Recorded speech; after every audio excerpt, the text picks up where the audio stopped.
Hello guys, আরেকটা video নিয়ে আসলাম। দেখেন উনার মাঝে মাঝে কাঁচা কিন্তু খুলে যাচ্ছে, অথচ উনি কিন্তু ধৈর্য হারাচ্ছে না। উনি এখান থেকে কিছু বের করেই ছাড়বে। তো আমার খুব ভয় করতেছে। এখানে কিন্তু দেখেন অনেক পানা, অনেক পুরনো পুকুর এটা। এখানে সাপ সুপ থাকতে পারে। তো আপনারাও যারা এইভাবে মাছ মারতে নামবেন, তো আপনারা কিন্তু খুব সাবধানে নামবেন। কারণ এখন এই ঠান্ডার সিজন, এখন এই লতা পাতার ভিতরে কিন্তু পোকমাকড় থাকে। পোকমাকড় বলতে সাপ। তো উনি দেখেন উনার জীবন ঝুঁকি নিয়ে উনি করতেছে।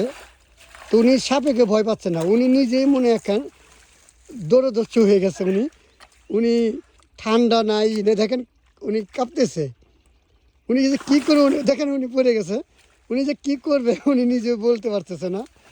তো গাইস, আমি ওনার জন্য খুব আশাবাদী যে উনি যেমন দেখেন উনি তাও খুশি। তো আমি ওনার জন্য খুব আশাবাদী যে ওনার এই কষ্ট সফল হয়। তো আপনারাও দোয়া করেন ওনার জন্য কষ্ট সফল হয়। তো দেখেন উনি যেভাবে কাজ করতেছে, ওনার মনে হয় ঠান্ডা নেই, কি মানে ওনার শরীর মনে হয় গরম হয়ে গেছে। উনি একটাই নিশা, উনি মাছ ধরবে। আচ্ছা ভাইজান, একটু দেখেন দর্শককে একটু কিছু বলবেন নাকি? চীনা জোক আছে, চীনা জোক। ওরে বাপরে, এটা আরো ভয়ঙ্কর, বুঝছেন? চীনা জোক হ্যাঁ, এটা আমার বলতে ভুলে গেছে। তিনটা ছুটাইছি চীনা তো জোক। এখানে মনে করেন অনেক যোগ আছে। ওনার অলরেডি 3টা ধরছে।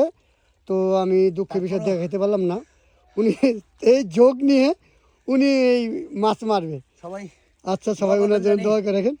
আচ্ছা, বড় জানি শৈল পাই দুই সাইডে। ইনশাল্লাহ ইনশাল্লাহ আপনি পাবেন। আমি ধন্য হমু। আচ্ছা আচ্ছা, ইনশাল্লাহ আপনি ওকে, পাবেন। আল্লাহ হাফেজ। সবাই আপনার উপরে দোয়া রইল। আর আল্লাহ হাফেজ।